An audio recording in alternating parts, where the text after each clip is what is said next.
Assalamualaikum warahmatullahi wabarakatuh. Salam sejahtera untuk kita semua. Perkenalkan, nama saya Saadia Julianti. Saya mahasiswa dari Universitas Bina Bangsa Banten, jurusan Ilmu Komputer kelas 3 Ceko. Baik teman-teman, pada kesempatan kali ini saya akan membahas tentang sistem informasi sumber daya manusia. Apa sih sistem informasi sumber daya manusia itu? Sistem informasi sumber daya manusia atau Human Resource Information System adalah sebuah sistem yang berbasis komputer yang berfungsi mengatur, menganalisa, dan mengelola sumber daya manusia sehingga diperoleh informasi yang tepat guna untuk mengambil sebuah keputusan. Sistem yang terintegritas ini memungkinkan informasi yang sama mengenai SDM dan Human Resource Information System itu dibutuhkan oleh perusahaan. Karena dengan sistem ini, perusahaan akan mudah menunjang perusahaan menjadi lebih baik lagi. Sistem informasi SDM adalah salah satu sistem informasi manajemen yang berperan penting dalam organisasi maupun perusahaan. SDM adalah salah satu aset yang sangat berharga di suatu perusahaan, karena setiap perusahaan membutuhkan data yang akurat dan tingkatan manajemen departemennya. Data ini telah menjadi salah satu sistem informasi untuk mengambil keputusan bagi pihak yang berkepentingan. Selanjutnya ada fungsi sistem informasi sumber daya manusia. Perekrutan dan penerimaan sumber daya manusia ataupun recruiting and hiring pada sistem ini, tim Human Resource akan terbantu dalam mengorganisasikan perolehan data pada proses perekrutan karyawan baru. Rekrutmen juga termasuk proses mencari, menemukan, mengajak, dan menetapkan sejumlah orang dari luar perusahaan sebagai calon tenaga kerja. Dalam melakukan proses rekrutmen, ada hal yang harus perlu diperhatikan agar rekrutmen tersebut menjadi efektif, yaitu posisi atau jabatan, pengalaman yang dibutuhkan oleh perusahaan, perhatikan pengalaman kerja calon karyawan, pendidikan dan pelatihan, learning and training. Tim Human Resource bisa mengatur seluruh pekerjaan dan pendidikan yang diperlukan agar tingkat pengetahuan dan kemampuan kerja karyawan tersebut meningkat. Pendidikan dan pelatihan memiliki fungsi menjadi sumber daya manusia dalam organisasi melalui berbagai aktivitas pelatihan pendidikan dan pengembangan sebagai upaya peningkatan kemampuan keterampilan kerja. Aktivitas ini dapat dilakukan secara internal maupun eksternal. Manajemen data Human Resource bisa menyimpan seluruh data yang berkaitan dengan karyawan baru dan memprosesnya agar bisa menjadi informasi yang diperlukan penggunanya. Manajemen data adalah suatu kegiatan pengolahan data yang berhubungan dengan pegawai dan memperoleh data tersebut, sehingga data tersebut dapat digunakan sebagai sumber informasi memenuhi kebutuhan informasi bagi semua yang membutuhkan. Tujuan dari sistem informasi sumber daya manusia untuk meningkatkan efisiensi di mana data karyawan dan aktivitas sumber daya manusia digabungkan menjadi satu supaya lebih strategis dan berhubungan dengan perencanaan sumber daya manusia. Jadi, dengan menggabungkan informasi tersebut, sistem dapat memberikan pandangan holistik terhadap tenaga kerja perusahaan. Hal ini mempermudah perencanaan sumber daya manusia, memungkinkan pengambilan keputusan strategis berdasarkan analisis data yang komprehensif, serta meningkatkan efisiensi proses manajemen sumber daya manusia secara keseluruhan.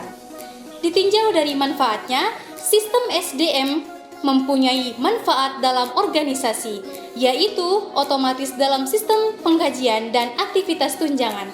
Hal ini meminimalkan risiko kesalahan, menghemat waktu, dan memastikan keakuran informasi keuangan terkait sumber daya manusia. Selain itu, integritas ini mendukung perencanaan sumber daya manusia dengan menyediakan data strategis, memungkinkan organisasi untuk mengambil keputusan yang lebih baik dalam mengelola dan mengoptimalkan tenaga kerja. Selanjutnya, tahapan implementasi sistem informasi sumber daya manusia yang akan dijelaskan yaitu persiapan hardware. Persiapan hardware melibatkan beberapa langkah. Pertama, identifikasi kebutuhan perangkat keras seperti server, komputer klien, dan perangkat jaringan. Selanjutnya, pilih dan siapkan perangkat keras yang sesuai dengan kebutuhan sistem, termasuk kapasitas penyimpanan dan kecepatan prosesor yang memadai. Setelah itu, lakukan instalasi perangkat keras dengan memasang server dan komputer klien sesuai spesifikasi. Dan pastikan koneksi jaringan stabil dan aman. Lalu, lakukan konfigurasi perangkat keras untuk mendukung fungsionalis sistem informasi sumber daya manusia, termasuk pengaturan server database jika diperlukan. Lalu selanjutnya, uji coba perangkat keras untuk memastikan kinerjanya sesuai dengan harapan. Lakukan pengujian keamanan dan pemulihan data untuk memastikan sistem dapat mengatasi situasi darurat.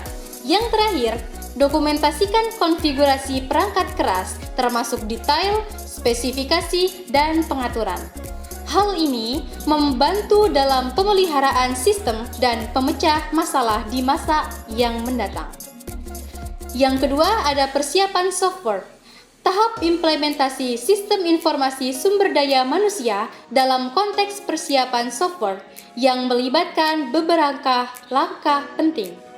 Pertama, identifikasi perangkat lunak yang diperlukan seperti sistem manajemen basis data atau DBMS, aplikasi HRM atau Human Resource Management, dan software pendukung lainnya. Lalu selanjutnya, lakukan instalasi perangkat lunak pada server dan komputer klien sesuai dengan kebutuhan sistem dan pastikan untuk mengikuti panduan instalasi dan konfigurasi yang disediakan oleh vendor perangkat lunak. Setelah instalasi, konfigurasikan perangkat lunak untuk menyesuaikan dengan kebutuhan organisasi dan kebijakan sumber daya manusia. Sertakan data master seperti daftar karyawan, jabatan, dan struktur organisasinya. Lalu, lakukan pengujian fungsionalis software untuk memastikan bahwa semua fitur berjalan dengan baik.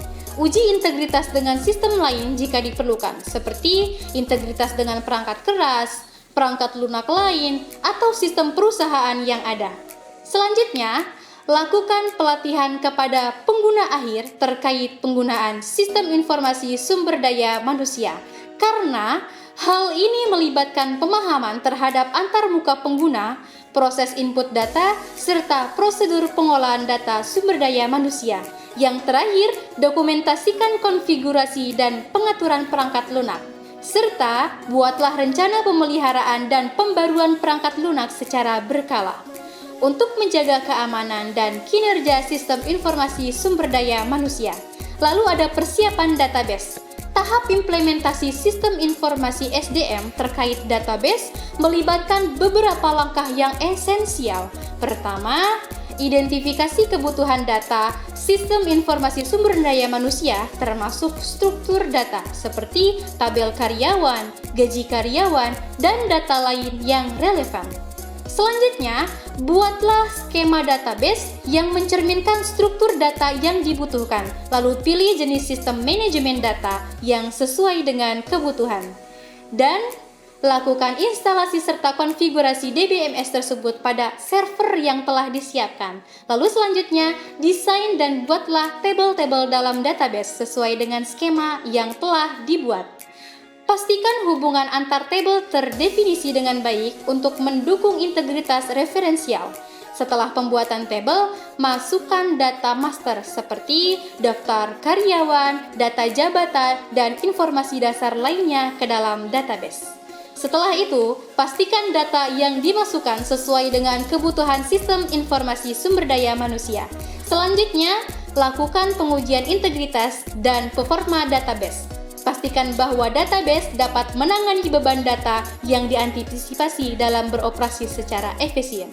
Setelah itu, amankan database dengan menerapkan kontrol akses tepat dan melakukan pengujian keamanan. Bahwa pastikan database yang disimpan dalam tetap terlindungi. Akhirnya, dokumentasikan struktur database termasuk indeks, tata letak tabel, dan aturan keamanan. Hal ini membantu dalam memelihara dan pemecah masalah di masa mendatang. Selain itu, ada pengetesan sistem dan konfigurasi sistem. Selanjutnya, keuntungan sistem informasi sumber daya manusia. Yang pertama, file karyawan. Sistem HRIS memungkinkan pemberi kerja untuk menyimpan dan melacak semua dokumen pelatihan dan evaluasi sumber daya manusia dari saat seseorang bergabung hingga pensiun. Seluruh filenya disimpan dengan akses yang mudah. Manajer dapat mengunggah file evaluasi dan karyawan dapat melacak dokumen pekerjaan atau tunjangan mana yang hilang. Yang kedua, ada administrasi manfaat. Pengusaha dapat mengintegritaskan administrasi tunjangan ke dalam platform HRAS. Hal ini berarti karyawan dapat mengakses tunjangan karyawan seperti tunjangan kesehatan atau program pensiun. Administrasi tunjangan adalah aspek lain yang menghilangkan pekerjaan administrasi dari Departemen Sumber Daya Manusia untuk fokus pada pengembangan staf daripada membuat staf menghabiskan waktu mereka untuk mengisi dan mengambil formulir. Yang ketiga, ada pembuatan laporan lebih cepat. Mungkin manfaat terbesar dari sistem HRAS adalah kemampuannya membuat laporan dan presentasi dengan cepat, karena angka-angka ini disimpan dalam satu database. Pemilik bisnis memiliki kemampuan menjalankan berbagai laporan rinci yang mencakup sebagian atau seluruh informasi sumber daya manusia yang dimiliki oleh perusahaan. Yang keempat, rekrutmen yang efisien. Sistem HRAS memungkinkan kandidat untuk posisi terbuka mengirimkan resume dan informasi kontak mereka ke calon pemberi kerja dari komputer jarak jauh. Sistem kemudian mengumpulkan informasi dan mengaspirasikannya hingga dapat segera diakses oleh manajer pengrekrutan. Saat mencari kandidat, manajer dapat melakukan pencarian terperinci lalu dikumpulkan menggunakan berbagai pertanyaan termasuk lokasi, tingkat pendidikan, pengalaman profesional bertahun-tahun, dan keahlian teknis. Selain itu, perangkat lunak ini juga memungkinkan karyawan saat ini untuk melamar posisi baru sebagai elektronik. Poin yang kelima, administrasi manfaat yang ditingkatkan. Keuntungan sistem HRAS atau HRAS memungkinkan administrasi tunjangan karyawan lebih efisien dalam banyak kasus karyawan, dan karyawan baru dapat secara elektronik untuk memantau dan memperbarui cakupan mereka saat ini sepanjang tahun, mengubah status, informasi ketergantungan, dan data kontak sesuai kebutuhan. Sistem layanan mandiri memungkinkan manfaat dikelola secara efisien dengan tenaga kerja sedikit mungkin, sehingga menghemat waktu dan uang organisasi. Yang terakhir, ada contoh penerapan sistem informasi sumber daya manusia dalam kehidupan. Ketika sebuah perusahaan menggunakan platform manajemen sumber daya manusia untuk mengelola informasi karyawan, termasuk data pribadi, histori pekerjaan, dan pelatihan dan absensi lainnya. Dengan menggunakan sistem ini, perusahaan dapat mengoptimalkan proses rekrutmen, penilaian kinerja, dan pengembangan karyawan secara efisien. Selain itu, karyawan juga dapat mengakses semua informasi terkait kehadiran, jadwal kerja, dan hak-hak mereka melalui platform yang disediakan oleh sistem tersebut. Dalam sebuah perusahaan, penerapan sistem informasi sumber daya manusia dapat memberikan manfaat yang sangat besar dalam efisiensi dan pengelolaan informasi karyawan. Karena dengan menerapkan sistem informasi sumber daya manusia, perusahaan tidak hanya meningkatkan efisiensi operasional, tetapi juga menciptakan lingkungan yang lebih transparan dan dapat diakses oleh semua pihak yang terkait. Hal ini berdampak positif pada produktivitas, kepuasan karyawan, dan pengambilan keputusan yang sangat strategis dalam manajemen sumber daya manusia. Demikianlah paparan materi yang telah saya sampaikan. Saya Saadia Julianti, pamit undur diri. Terima kasih. Wassalamualaikum warahmatullahi wabarakatuh.